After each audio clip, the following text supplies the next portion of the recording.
Buen día, mi nombre es José Castillo Santamaría y me da mucho gusto estar nuevamente en este conversatorio internacional del Camino Real y de Tierra Afuera. Continuando con el tema de la danza tlaxcalteca, en este caso la relación que existe entre los tlaxcaltecas, los misioneros franciscanos y las danzas del sureste del estado de Coahuila.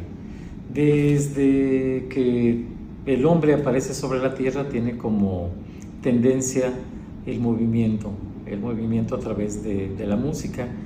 ¿Por qué bailamos? En realidad, pues se baila por todo, se baila para manifestar la alegría, se baila para liberar las tristezas, como menciona Robert Snow, como menciona Claude Lévi-Strauss, se baila también para mostrar un poderío a través de los chamanes. Este es el caso de las danzas del sureste del estado de Coahuila, específicamente General Cepeda y Saltillo, Coahuila. Tiene mucha influencia los tlaxcaltecas en la cultura que nosotros llevamos, bueno, gran parte también de nuestras tradiciones que conservamos hasta la actualidad. Debemos recordar que hacia 1591, el 14 de marzo, pues llegaron 400 familias a ayudarnos a pacificar este lugar. Debemos recordar que pues estaba azotado por los naturales que se resistían con justa razón a perder sus territorios. Tenemos un antecedente con respecto a las danzas. En 1591, en la cédula real del ayuntamiento de Tlaxcala, describe la primera procesión que se llevó a cabo con centenares de bailarines. Es el primer acercamiento de los registros historiográficos con la danza. Este documento describe que se mandaron traer bailarines hasta de lugares muy lejanos y a los españoles les llamaba mucho la atención la extraordinaria forma y la habilidad que tenían los naturales para poder manifestarse a través de esta disciplina artística. También mencionan que eran encabezados por militares que llevaban el ritmo del tambor y algunas veces los naturales cambiaban su forma de bailar, su rítmica, y seguían el acento de estos instrumentos. Todo esto fue durante el primer festejo en México, bueno, en la Nueva España, del evento de Corpus, del día del Corpus Christi. No pretendo insinuar que de 1590 a 1591 se hayan heredado ya todas estas tradiciones. Ciertamente llegaron 400 familias, pero es hasta tiempo después cuando empezamos a ver las manifestaciones de o la influencia de los sacerdotes religiosos franciscanos con los naturales. Para esto he encontrado algunos indicios de las características de las danzas que tenemos en el sureste del estado de Coahuila. Mucho se ha hablado si pertenecen a la danza de la pluma o a la danza de conquista, ya que algunos autores mencionan o son un poco tajantes con relación a la indumentaria y a los elementos que utilizan, en el caso específico del arco y de la palma, y ya por esta situación o por esta razón los ubican en cualquiera de las dos. Sin embargo, hay algunas características propias de las danzas de nuestro estado que utilizan este par de elementos, y las vestimentas y el uso de otros elementos también las ubican en otro tipo de danzas que se utilizan hacia el sur. Bueno, si nosotros tomamos en cuenta que las 4 órdenes que llegaron a la Nueva España fueron los dominicos, los agustinos, los jesuitas y los franciscanos, los dos primeros en mención se dedicaban a la danza y al teatro evangelizador. Los jesuitas se dedicaban más a la educación y los franciscanos utilizaban el canto como medio de propagación de la palabra de Dios. Sin embargo, también adoptaban las costumbres que ya se utilizaban o que daban resultados en otros lugares como evangelización. Hacia nuestras tierras empezaron a llegar estos hombres de Dios a cubrir las misiones de indios, de manera tal que entre 1638 y 1666 encontramos algunos personajes, como es el caso de Fray Francisco de Sigüenza, que a través de sus escritos nos deja algunos vestigios bastante importantes sobre las características de nuestras danzas. Por ejemplo, las danzas de los caballitos que se utilizan en los ejidos que se encuentran al sur de Saltillo, me refiero a Agua Nueva y todos estos ejidos, todavía conserva la danza de los caballitos y muestran claramente la división de los moros contra los cristianos. La danza del Ejido de la Paz de General Cepeda también muestra algunos vestigios de este enfrentamiento entre moros cristianos y agregan algunos otros elementos. Esto lo podemos relacionar con algunos escritos que nos dejaron, por ejemplo, el libro de Toma de Profesión y de Hábito, en donde Fray Francisco de Sigüenza menciona este desapego hacia los infieles a la religión católica. Cito textualmente: si en algún tiempo pareciera descender de moros o judíos o de los nuevos convertidos, me quitarían los hábitos y se anularía mi profesión. Pone de manifiesto este enfrentamiento entre los católicos contra todos los que no profesaban esta religión. Aparecen también otro tipo de elementos. Si bien es cierto que las danzas del sureste del estado de Coahuila carecen de la retórica que caracteriza a las danzas del sur, sí encontramos, por ejemplo, las pastorelas, encontramos los cantos del día, que tienen versos octasílabos, que son interpretados, en el caso de las pastorelas, en el mes de diciembre y llegan hasta enero, y los cantos del día que se comparten durante el cumpleaños de las personas de los ejidos, especialmente en los ejidos que pertenecen a General Cepeda.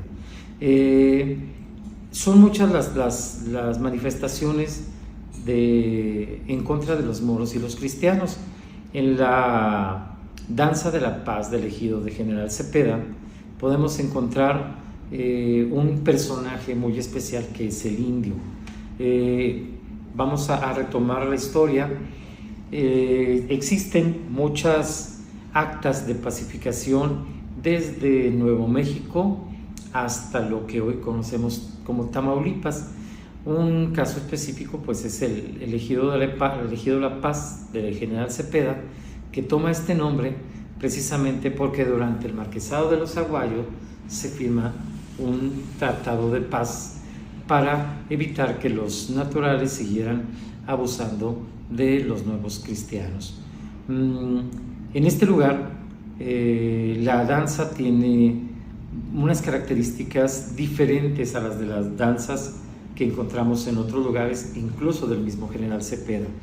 Aparece, repito, un indio al cual lo atrapan en un mástil, este mástil característico que se utiliza en las danzas, por ejemplo, de Puebla.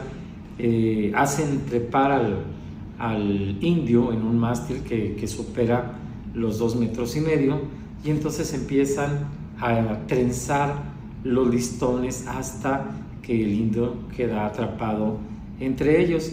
Posteriormente, después de realizar 2 o 3 sones, lo hacen descender y cambian la palma por un arco. Después de bailar en torno a él durante 4 o 5 sones, finalmente le dan muerte, lo cubren con los penachos y finalmente lo ofrecen hacia la tierra.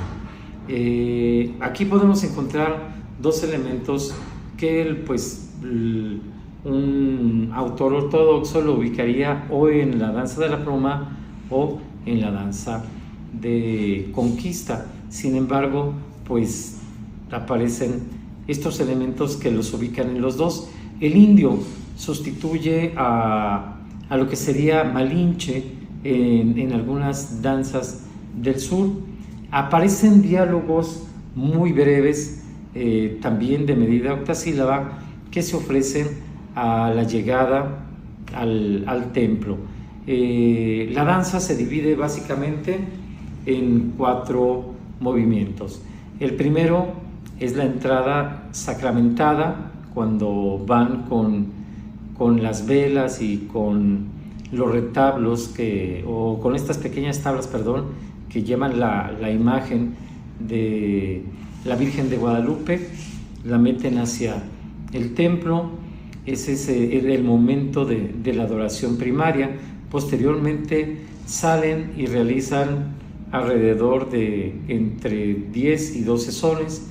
Luego viene la muerte del indio y finalmente salen a festejar y bailar otros 10 o 12 sones. La danza del Ejido La Paz no utiliza un copili, lo que conocemos regularmente como penachos. Utilizan una corona que es característica del sur de la República. Incluso en Puebla también se utiliza esta pequeña corona. En Chiapas le llaman cuchumbí, con la diferencia que está totalmente lleno de flores. En el caso de la danza del Ejido La Paz de General Cepeda, pues no lleva tantas flores por las características desérticas del lugar. Sin embargo, conserva también la esencia de la danza de aquellos misioneros dominicos y agustinos que trajeron hasta estas tierras. Hay que tomar en consideración que se lleva a cabo el 12 de diciembre y el 6 de agosto. El 6 de agosto es una fecha simbólica. No solamente en Saltillo, Coahuila, se conmemora el santo patrono de la ciudad. En Mazapil sucede lo mismo. En Mapimí es la misma fecha. En Nuevo León, creo que es Guadalupe, también se conmemora el santo patrono. Esto obedece al calendario agrícola, evidentemente.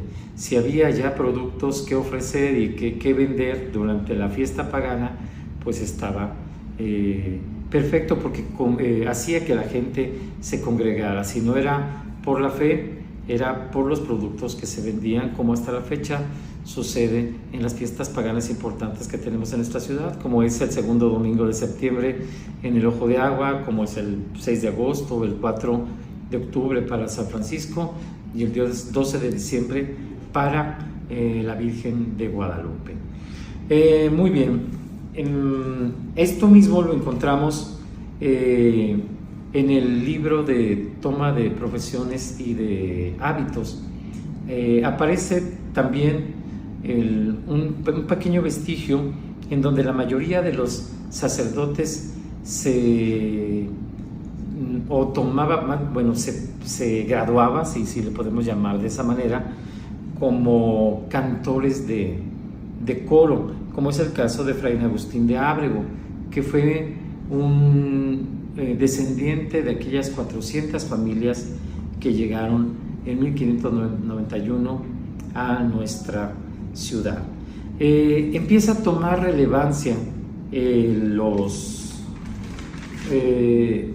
la festividad de Día de Corpus entre los indios naturales, y esto lo podemos encontrar en los registros de algunos archivos que se encuentran, permítanme la redundancia, en el archivo municipal de Saltillo, como el expedido el 9 de diciembre de 1671, el cual nos habla de que todos los indios naturales que entren con los tlaxcaltecas a la villa sean evangelizados y debían de se debía respetar sus usos y costumbres, especialmente los que atañen a la religión. Debemos recordar que Clavijero menciona que los tlaxcaltecas eran un pueblo muy religioso. Ellos encontraban una figura femenina y una figura masculina como dioses máximos. La masculina era Camaxtli, que para los pueblos del centro de México era Huitzilopochtli, el señor y dador de vida. En el caso de la figura femenina era Matlicueye, que para los pueblos del centro de México era Hualchicueye, la diosa de la lluvia, la diosa de la fertilidad. Gracias a ella pues existía la abundancia para poder alimentarse. De tal suerte que al mezclarse con los naturales y con la religión católica, pues relacionaban estas figuras masculina y femenina con Dios y con la Virgen Santísima. Al entrar esta ley en vigor, que fue de 1671, entonces la evangelización empieza a tomar fuerza. De tal forma que los indios empiezan a moldear este tipo de costumbres. No fue muy grato para los religiosos. Es el caso de Lucas de las Casas, personaje al que encontramos reiteradamente en el Archivo Municipal de Saltillo, quien les prohibió llevar a cabo estas festividades por la excesiva algarabía que imprimían al hacerlo. Encontramos también entre 1747 y 1749, en las cartas de organización de las fiestas del santo patrono San Esteban, algunas notas que hacían alusión a personas que movían su cuerpo para la gracia de Dios.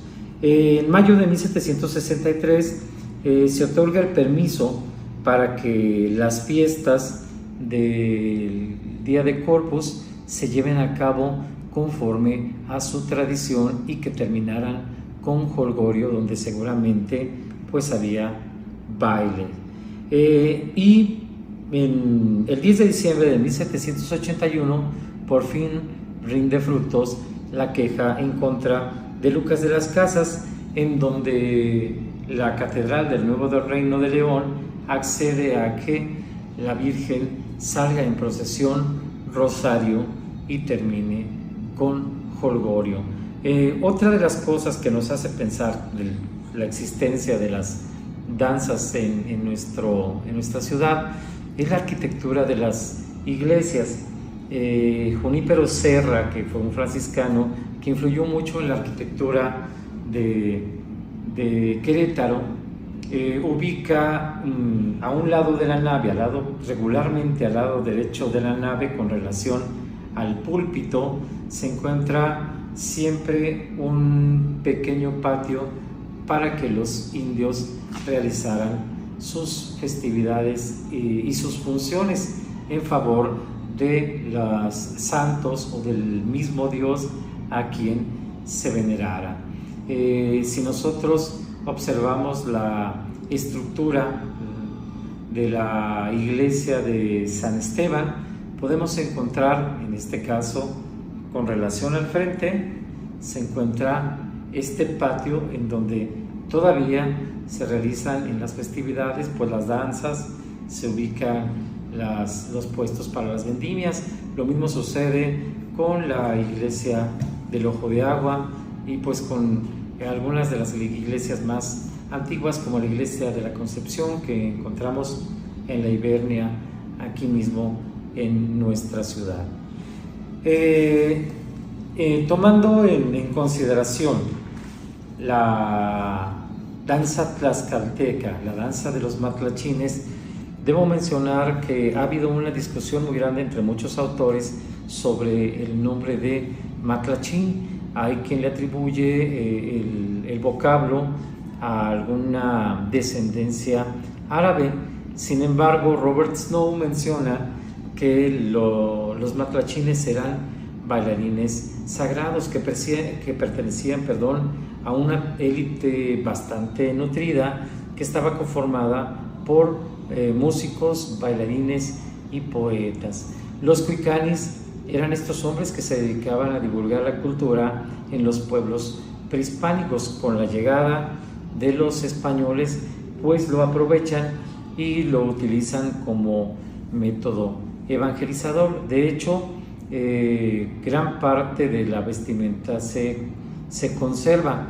Nosotros tenemos esta imagen del matlachín actual, que tiene canutillos, tiene chaquiras en sus nahuillas y en su chaleco. En la parte posterior pues va la imagen de la Virgen de Guadalupe o del Santo Cristo, pero en un principio eran una especie de manto largo de color blanco, y los copilis pues no eran tan portentosos como los que utilizan, por ejemplo, los concheros, que llevan plumas de faisán y plumas elegantes y vistosas.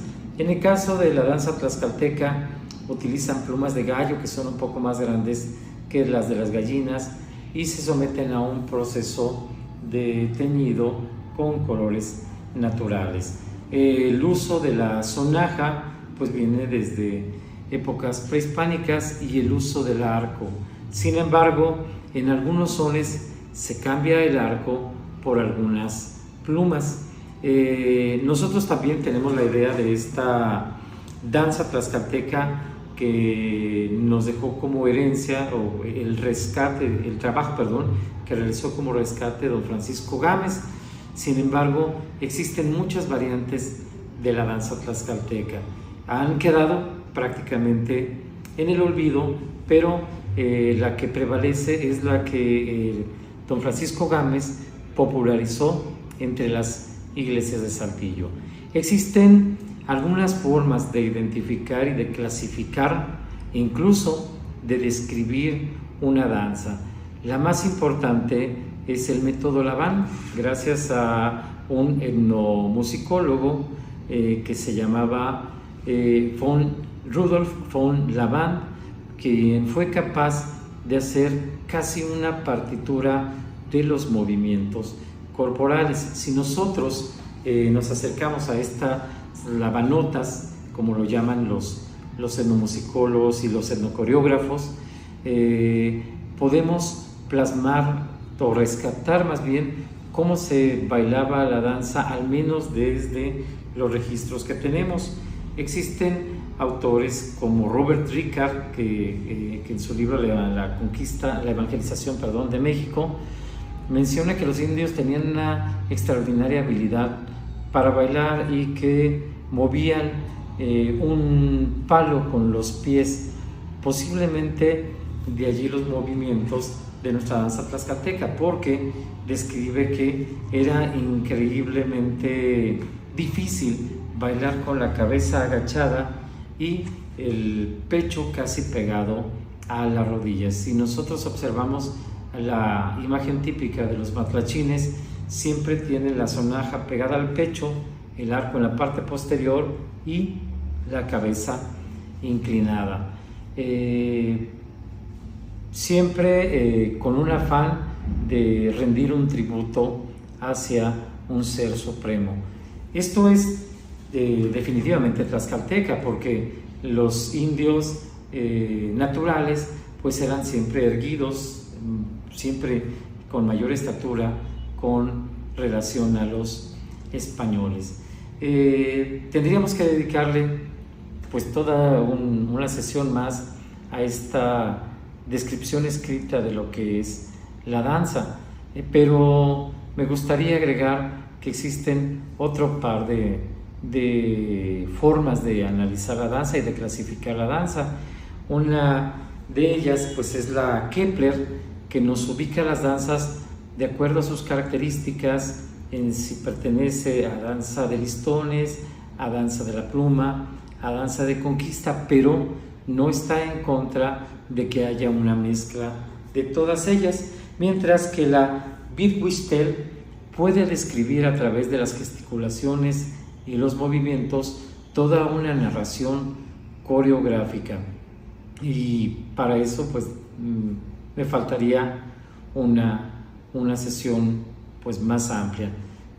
Para concluir, podemos ver cómo los franciscanos y como los tlaxcaltecas pues moldearon gran parte de lo que hoy conocemos como nuestras danzas. La danza del caballito, que cada vez se baila menos en los ejidos que se encuentran al sur de Saltillo, la danza del ejido La Paz, que se mantiene viva gracias a una familia de apellidos Cisneros, cada vez se va popularizando menos entre las nuevas generaciones. Hay que recordar que estos ejidos se encuentran, bueno, los que se encuentran al sur de Saltillo, pues ya por ahí pasa el corredor industrial y los muchachos cada vez se alejan más de nuestras tradiciones. Lo mismo sucede con la danza del ejido La Paz de General Cepeda. Afortunadamente la danza tlaxcalteca, la danza del ojo de agua, pues se mantiene viva gracias a estas acciones que ha tomado el gobierno municipal y que lleva a cabo con regular frecuencia las conocidas matlachinadas, pero pues sí, a veces nos olvidamos un poquito de la esencia de las danzas. Bueno, pues hasta aquí mi participación en este conversatorio internacional de Camino Real y de Tierra Afuera. Quiero agradecer al Departamento del Patrimonio Cultural del Estado de Coahuila por la invitación, especialmente a mi amigo el maestro Arturo Villarreal. Hasta aquí mi pequeña participación, espero que haya sido de utilidad y de su agrado. Muchísimas gracias y espero que no sea la última vez.